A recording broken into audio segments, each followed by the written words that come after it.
Okay, so we want to explain why we did what we did with the short film that you've either already seen or we will direct you to watching at the end of this, which we consider our test of the Blackmagic camera.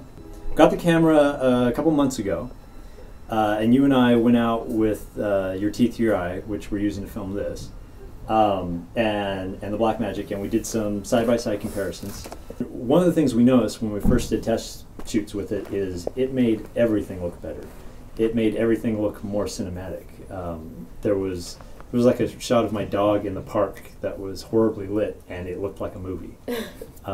So what we decided to do is create a short in horrible filming conditions. We did it mostly in my living room and a little bit out here, with daylight coming in the windows, with almost zero lighting. The stuff outside, there was no lighting. No, and it no, was no reflectors or anything. It's a pretty bad location for lighting, and it was kind of a bad time of day for lighting out here too, I think. Yeah, yeah. It was like around noon or something, so the sun was super high, so everything was either really overexposed like it is over there, or like really dark like it would be over here. Yeah, that where we filmed a lot in that breezeway is always really dark, and as the sun gets over that way in the afternoon, it shines on everything over there, so everything over there is super bright, and everything where we are is super dark. So you're looking through a dark tunnel at like a bright white backdrop. Yeah. And yeah, so it just ends up looking terrible usually. Normally, if we had to do a film with this situation where a script called for two people to have conversation or fight or anything in a house like this, I would, especially during the daytime, I would say change the script. We need a more interesting location. It's just going to look terrible. It's going to look like really bad video. I hate filming with just like white walls. We can film at night and do really elaborate lighting, especially if we're doing kind of a noir look. But if you're just trying to make things look kind of normal, it always looks really amateurish. Yeah, well, we were never able to make it look the way that it looks when you're in there. Yeah, I mean, with DSLRs and things like that, never were able to pull that off really. And that's always been a problem with video. And I mean, we change the location to outside or ruined building, and suddenly it looks awesome. It's an awesome location. But so we considered this to be a really hard test on the camera. Then this leads to the other thing is we're going through the whole production of making a narrative. I've given the footage a look, which is a really high contrasty look, which is something I like. And you may think, well, it's kind of odd because what the Blackmagic camera is good at is having a really high dynamic range. So I'm kind of ruining it by making it contrasty. Again, I should say that this is just one look. I could have made the footage look like all kinds of different things. Even doing a high contrast look though, having the high dynamic range makes a huge difference. It doesn't just give it. One of the big things is it gives you much more choice in what you have being perfectly exposed and what you have being too dark and what you have being blown out.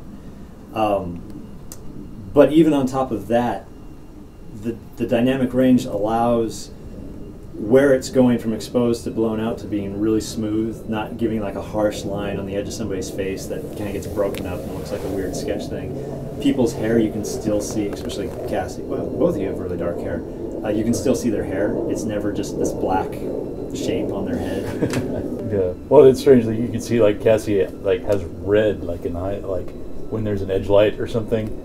It's like it's almost like there's red in her hair, but like you can't see that normally. Yeah. You know, so like, but you could see it on with this camera after you graded it. You could see this gradual change in color and stuff like that.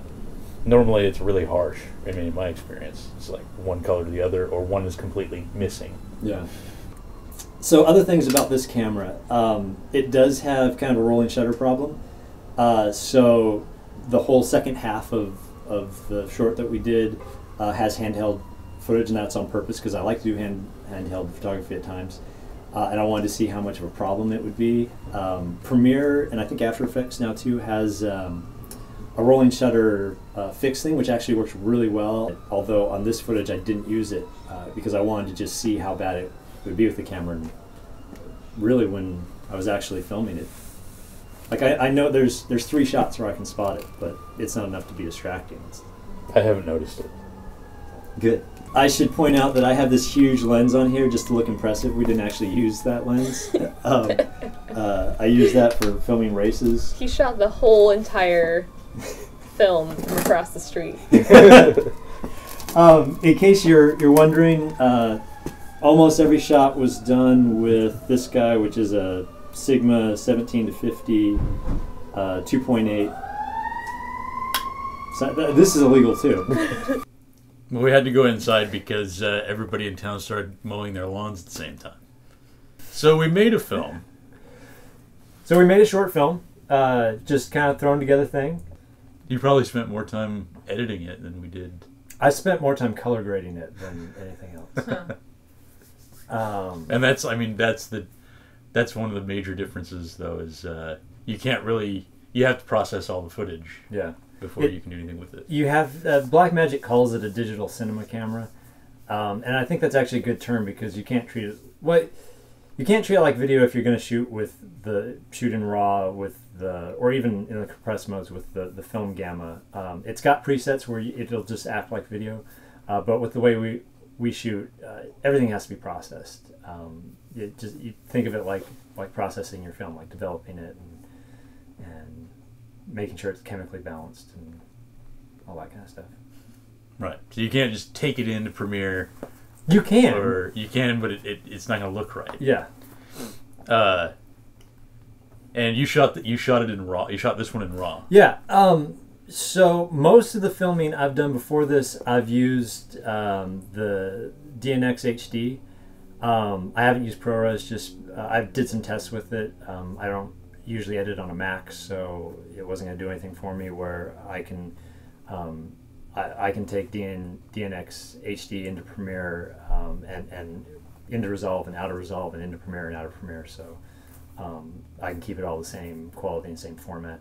And I'm really impressed with that. I don't see any reason to shoot in RAW generally because that looks so good. The two things that you get with RAW, besides getting just generally a little more information, is you get the higher resolution. You get the full 2432 by 1366 as opposed to 1080p. But more importantly, what I consider the real reason to shoot in RAW is you can change the white balance afterwards. The camera doesn't impose the white balance setting on all the footage. And I thought that was just kind of a stupid thing for me to say, but I said it at work, and Jay told me he shoots all his photography on RAW only because he can change the white balance later. And I mean, I can use a three-way color corrector. I do anyways, but it's so easy to just be like, oh, let me just pull the white balance over this way. And when we were filming, I didn't have to bother setting the white balance. We were filming inside, we were filming outside. I just left it set in the camera, and I changed it later. You don't have to worry about somebody accidentally shooting something in a different white balance setting. Well, and the sun is moving the whole time. The days are really short right now, so we start at noon, we start at 1, and we finished just before 5, and that goes from the sun being almost straight up to the sun being almost set. Right. So you actually are the color temperature and everything would be changing anyway. Yeah. I watched Ender's Game last night at a lower resolution than your movie. Yes, it is on YouTube. Not this, but the actual short is on YouTube in their 2500 by 1440 resolution. If you've got a really good internet connection, you can watch it in that. It's still been compressed to get on YouTube, but it looks pretty darn good. It's a good example of what a finished product can look like with one look. I liked it because it was my first fight scene. That's not your first fight scene. I think it is. Like, I've never... You've shot people on camera. Oh, yeah, we had this conversation where, like, yeah, I'm, like, always the gunslinger and stuff, but I've never done, like, any stunts. Like, the most thing I've ever done, like, on the Danger Element was, like, running with the guns. Like, I've never had, like, any kind of, like, hand-to-hand anything before. Oh, yeah, you actually bled on this shoot. Probably a few times, yeah. On this one. I've got like a little scar on my hand now. I don't know what it's from. It must have been from falling. Because you fell every time, even when you didn't need to, you fell. No, I think it was like the actual accident. Oh, I see. The All end. right. And that's the story. Go watch it. Have fun. Highly recommend a Blackmagic camera. I'm actually really mad. Is my reaction to this because I wish I'd gotten the camera a year ago. I would have probably made a lot more stuff in the past year, and I just feel empowered now to film in any situation.